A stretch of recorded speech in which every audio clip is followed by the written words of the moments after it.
our Minister of State, Dr. Rajkumar Ranjanji, Sherpa, Shri Amitabh Kant, Chief Coordinator, Shri Harshvardhan Singla, Secretaries present here, the Honorable Dean of the Diplomatic Corps, Excellencies, dear colleagues. Let me say what a great pleasure it is to welcome you all here as we gather together to really celebrate and appreciate the importance of the African Union's permanent membership of the G20. To truly understand that, I think it's important that we think back of the journey that India and Africa have gone through together. This is not a new journey. It is something which, of course, it has its beginnings in the recesses of history, but certainly from the 18th century, I think we were both regions that were impacted by the advent of colonialism. And just as we struggled through that in the 19th, it was logical that the 20th century saw the independence struggles, the independence outcomes actually fructify as much in our part of the world as in Africa. I think in many ways our destinies were interconnected. They certainly impacted each other. We learned a lot from struggles in Africa, just as I'm sure what happened in India also influenced many African countries and societies. Now I begin there because it has always been a belief, I would say almost a cardinal tenet of Indian foreign policy, that our independence was not complete without the independence of Africa. Our development was not complete without the development of Africa. And our rise will only be full and firm when we also see the rise of Africa. So there is a certain, I would say, not only solidarity, not just not shared interest, but something far deeper, that it is actually in our realizations of our aspirations and goals that the rebalancing of the world will happen. That when we speak about a multipolar world, for us a multipolar world will be multipolar when Africa is also one of the poles. And it is that background, it is that thinking which has really shaped Indian foreign policy over the years, and particularly so the government of Prime Minister Narendra Modi. Excellencies, many of you would recall that very soon after he took office in 2014, we held the IAFS 3 summit here in 2015. It was the most ambitious of its series. And I mention it because despite the COVID, we have largely delivered on our commitments in the IFS, but also to seek your support, Excellencies, of the need to hold IAFS 4 fairly soon. It has slipped for a variety of reasons, and I certainly hope that in 2024 we will find a way because given the changes in the world, it is important that India and Africa develop a more contemporary agenda of cooperation. But other than the IAFS 3 in 2015, I think as the Ambassador, High Commissioner of Nigeria reminded us, Prime Minister Modi also articulated his commitment, his personal commitment during a visit to Africa in 2018, that the priorities of Africa are the priorities of India, that we would be guided by what are the interests of Africa, and we will certainly give in our own foreign policy a very special place to Africa. So what you saw at the G20 summit, which the Sherpa, Mr. Kant referred to, was actually a fructifying of what was a long-held belief and a very deep sentiment in the country and especially personally in the mind of the Prime Minister. I would also say, as someone who's been associated particularly with the foreign policy making in the last decade, that one of the directions of the Prime Minister was that our foreign policy should reflect what is our domestic policy. And that domestic policy is an appreciation of diversity and of pluralism, a particular focus on inclusiveness, a commitment to social justice,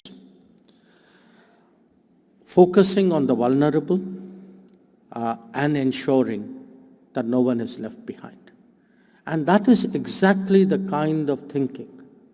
These are actually the principles which have also been our foreign policy principles of the last decade. So when we say today that India would like to be a Vishwamitra, a friend of the world just like we are seeking within India, we are seeking within India social justice, fairness, equity, access for all, affordability. These are exactly the goals which also guide our approach to international affairs. Now, we began our G20 with an exercise that I think made very clear how we intend to approach the responsibility of the presidency. And that exercise was the Voice of the Global South Summit, which was held in January of this year. By doing the Voice of the Global South Summit, we very clearly signaled to the G20 that this is what we are going to make as the subject central for the duration of our presidency. And I think, again, it is appropriate, it's very fitting, that as we conclude our presidency, we once again do so with the Voice of the Global South Summit, which, as you all know, Excellencies, is planned for November 17th.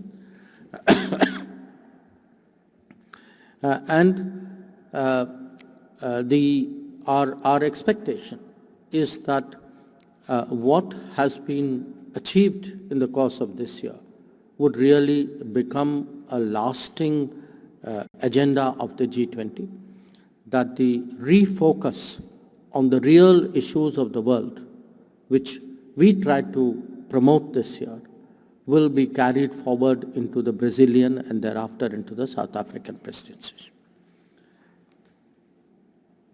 Now, when we approached the G20, as I said, there were three broad strands in our thinking. One was how to make the G20 agenda Africa-centric, Global South-centric. So what should be the deliberations, what should be the outcomes, how do we do it in a much more meaningful way than in the past. The second was the permanent seat in the G20 for the African Union. Again, Excellencies, you are all aware that this is something which had been deliberated for many years. This was not the first G20 when it came up for discussion. But we were very determined that unlike previous G20s, this will not end with a discussion. That we were very clear we will have an outcome. If as G20 chair, we took that lead, very confident that once somebody determinedly takes that lead and puts it firmly before the international community, it is something which was bound to happen, and we were glad we were proved right. And the third, of course, was the aspirations of Africa. That it is not just the requirements of Africa which needed to be met, it is also what Africa sees over the horizon, what it requires for its development in the coming decades. So the combination of refocusing the agenda, ensuring AU admission, and addressing, reflecting the aspirations of Africa, this were very, very central to what we were seeking to do. Now, as you could see in terms of the outcome, I think there is really a very substantial set of domains where the G20 was actually able to progress. I particularly highlight the action plan for accelerating SDGs, because I think all of us know today that thanks to the COVID, SDG realization has fallen behind very, very sharply. And this has been confirmed by reports of the UN, by the stock taking which the UN did in September. And clearly, if the G20, the SDGs will not recover in their timelines unless the G20 really puts its shoulder to the wheel and gives it the support that it really deserves. The second is the Green Development Pact, because here again we have all seen COP after COP how promises are made, but also how promises are shorted.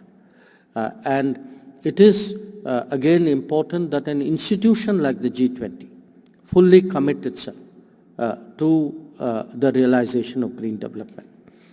The third is actually resourcing such ambitions, because it is the resources that have been the vulnerability, the weak point. If the world has not been able to progress, if Africa in particular has been let down, part of it is because the resources were not made available. So I particularly compliment our colleagues from the finance track, because in the meeting in October, I think they have tried very hard to ensure that there is a serious attempt made to make available the resources, both for green growth and for sustainable development realization. The fourth is the digital public infrastructure. I think some of you also mentioned it. Though you all live in India, so you have seen the transformational impact of the digital public infrastructure on our daily lives. It is something which we are willing and able to share both as experience and as capabilities with our partners. And the fact that the G20 today recognizes the transformational role of the digital public infrastructure, I think would give that effort a very big boost. And finally, the G20's imprimatur on women-led development, I think is again something we need to recognize, because gender divides, as SDG has fallen behind, gender divides have also got sharper. This too needs to be reversed, and reversed very fast. Now, there were some particular issues, I believe, at the G20 outcomes which are important for Africa, and I mentioned some of them. One is the emphasis on reformed multilateralism, because here again, we all share the frustration of lack of progress in the negotiations, in the intergovernmental negotiations in the United Nations. But the fact that if G20 again comes on board, I think, and we've seen some progress in other forums as well, including recently at a BRICS meeting that we had, that on the basis of the Essolveni consensus and the Sitte declaration, how do we give Africa its due place in the highest councils of the world? I think this is a matter of interest, and here again the G20's deliberations have been to the advantage of Africa. The second relates to my mind to food security. The last 2023 has been the International Year of Millets, and it is a campaign which we in India have taken great pride in promoting. It was something which the Prime Minister personally pushed, and each one of you, including at today's lunch, I think are by now deeply familiar with how effectively and creatively and tastefully millets can be presented. But in my own travels in Africa, I've also been struck how deeply this is part of your tradition as much as it is of ours. And as we struggle today with the uncertainties of food accessibility and availability, when we looked at the problems on wheat supply and rice supply that the world has seen even in the last few years, the stress on millets, millet production can actually be a very big and bold and impactful step in global food security. So the fact that the Deccan Principles on Food Security were adopted, I think was a very, very commendable step. A third development I flag is of green hydrogen, because green hydrogen is not just climate friendly, I think it can make a huge difference to the energy security of developing countries. Here again, I think there is the basis for a common agenda between India and Africa. The fourth is health, very understandable in the aftermath of COVID. So whether it is the expansion and I would say democratization of vaccine production, or the focus on antimicrobial resistance, I think the G20 has done the world a signal service by stressing these issues.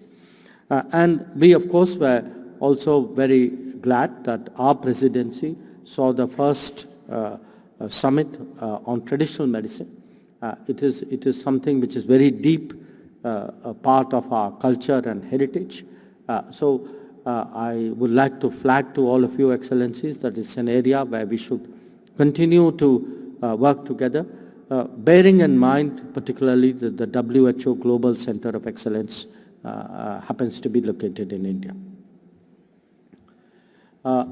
I also would like to mention the fact that the G20 did show awareness on issues relating to culture.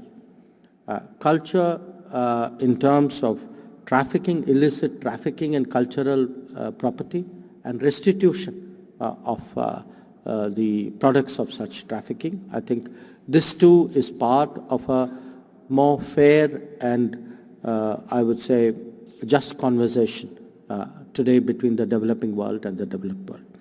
Now, having spoken about G20, if you would permit me, I take the opportunity to also assess where India and Africa stand today in our relationship. Our trade with Africa today is in excess of $100 billion. And it's actually fairly evenly balanced. 27 African LDC countries benefit from our duty-free tariff preferences. And our expectation is that this trade will easily double in the coming decade. It's not just trade. India is among the top 5 investors in Africa. Our estimated capital today is in excess of $80 billion there. The bulk of our new embassies, I remind you, Excellencies, in the last decade have also opened in Africa. And not just embassies, the first Indian Institute of Technology opened in Africa. The first Indian Institute of Technology abroad opened in Africa. The first Forensic Sciences University abroad opened in Africa. So I don't need to stress to you today what is the importance that we attach, not just to our relationship, but to the promise of those ties, that we are actually betting on your future as well. And we see in our relationship actually a very, very powerful force that would rebalance the global polity, which in our view has been skewed over the last 2 centuries. In terms of our development partnership, again, we have always been very clear that we respond to the priorities of our partners. I'm glad to say that we've done actually more than 200 projects in Africa, 208 to be precise. And many of these are quite notable in your particular countries. I myself had the privilege of seeing some of them. In fact, whenever I have gone on a visit, it's been my good fortune to spend some time in one of the projects that we have recently done. And they are projects which have really made a difference to people's lives. That these are projects which have delivered on agriculture, on water, on energy, on IT, in terms of governance. So we're really proud of that. And we have also continuously, and this is part of our history, that we have continuously contributed to capacity building in Africa. Even after IFS 3, I see that we have delivered on more than 30,000 scholarships. And whenever Africa has been in distress, our colleagues in Mozambique and Madagascar would vouch for it particularly, or many of you during COVID as well, that we have tried our best to respond through HADR operations. The period of the COVID was particularly testing, and I'm glad that we were not only able to contribute through COVAX, but also in many cases to do so bilaterally through vaccine supplies from India. So I believe today that what has happened at the G20 is one step, a very important step, but one step on what is a larger partnership which has been unfolding and which has gathered pace in the last decade. As I look ahead, next year, 2024, we will have the NAM Summit in Africa. We will have the G77 Summit in Africa. India and Africa must work together very closely in the summit for the future, because I think as the youngest demographies of the world, we have the most at stake when it comes to the future. It's important that we press the issue of the SDG Agenda 2030 together, that we also coordinate strongly on UN reform, and that we actually strive to make this a world which is much more sensitive to the global south.